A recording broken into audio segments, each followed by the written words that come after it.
ချ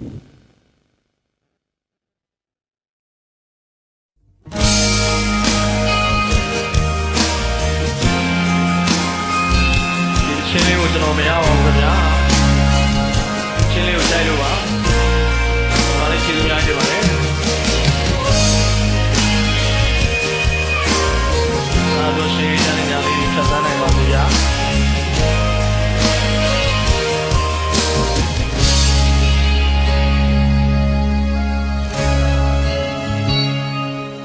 ကျွန်တော်တို့မေးချောင်းအနေနဲ့ကတွေ့တယ်နေဝေးသွားကြပေမဲ့ငါပဲကောင်းမေးခဲ့ဘူးလေအချစ်ရှိတိုင်းမေးလေးကိုပဲလွမ်းငယ်ရသူပါပြန်ဆုံးခဲ့ရင်နေမပြောင်းနေတဲ့နော်သူပြောရှိခဲ့တဲ့အတေးမတရားပဲဒီချိန်မှာသိစိတ်ထားရဲ့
ကျေးဇူးတင်ပါတယ်ညီမလေး